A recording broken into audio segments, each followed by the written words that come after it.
एक बार एक छोटी सी बच्ची हाथ में मिट्टी की गुल्लक लेकर के भागती हुई एक दवाइयों की दुकान पर गई।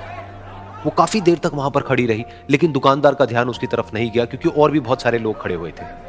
उसने दुकानदार को कई बार बुलाया, लेकिन वहां पर भीड़ इतनी थी कि दुकानदार का ध्यान उसकी तरफ गया ही नहीं। और फिर उस बच्ची को थोड़ा सा गुस्सा आया तो उसने अपनी मिट्टी की गुल्लक लेकर के वहीं काउंटर पर जोर से रख दी, जिसके बाद में जो दुकानदार था और जितने भी लोग खड़े थे वो सब उस बच्ची की तरफ देखने लग गए। और फिर उस दुकानदार ने उस बच्ची से पूछा, बेटे आपको क्या चाहिए?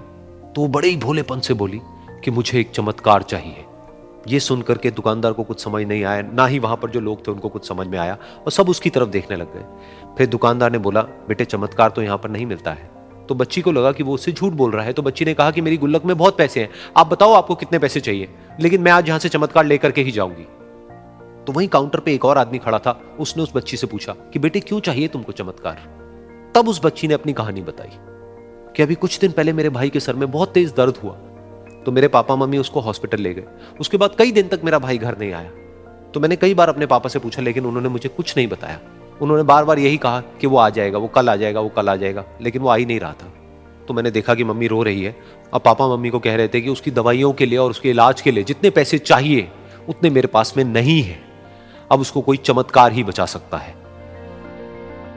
तब मुझे लगा कि अगर मेरे पापा के पास में इतने पैसे नहीं भी हैं तो क्या हुआ, मेरे पास में तो है। तो मैंने जितने भी पैसे जोड़ रखे हैं वो सारे लेकर के मैं इस दवाई की दुकान पर आई। फिर उस आदमी ने उस बच्ची से पूछा, कितने पैसे हैं तुम्हारे पास में? ये सुनते ही उस बच्ची ने अपनी गुल्लक उठाई, जमीन पर फेंकी और तोड़ दी और पैसे गिनने लग गई। बाकी सब लोग खड़े होकर के उसको देख रहे थे। थोड़ी देर बाद उसने सारे पैसे अपने हाथ में इकट्ठे किए और बोली, मेरे पास में पूरे 19 रुपए हैं। वो जो आदमी वहां पर खड़ा था वो थोड़ा सा मुस्कुराया और बोला कि अरे तुम्हारे पास में तो पूरे पैसे हैं, इतने का ही तो आता है चमत्कार। ये सुनकर के वो बच्ची बहुत खुश हो गई और बोली कि चलो मैं आपको अपने पापा से मिलवाती हूं। बाद में पता लगा कि वो आदमी कोई आम आदमी नहीं था, बल्कि एक बहुत बड़ा न्यूरोसर्जन था, और उसने सिर्फ 19 रुपए में उसके भाई की सर्जरी करी और कुछ ही दिन बाद वो ठीक होकर के घर वापस आ गया। फिर कुछ दिन बाद वो बच्ची, उसका भाई, उसके पापा, उसकी मम्मी चारों एक साथ बैठे हुए थे और बात कर रहे थे। तो उसकी मम्मी ने उसके पापा से पूछा कि अब तो बता दो ये चमत्कार आपने किया कैसे? तो उन्होंने अपनी बेटी की तरफ देखा और बोले, ये चमत्कार मैंने नहीं, इसने किया है।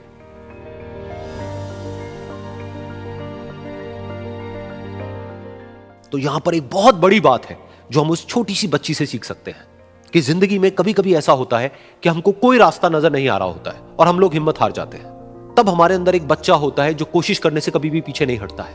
वो हार मानने को तैयार नहीं होता है क्योंकि उसको ना शब्द समझ नहीं आता है। वो बच्चा जिसके लिए कुछ भी नामुमकिन नहीं है, क्योंकि वो हर हाल में कोशिश करता ही रहता है।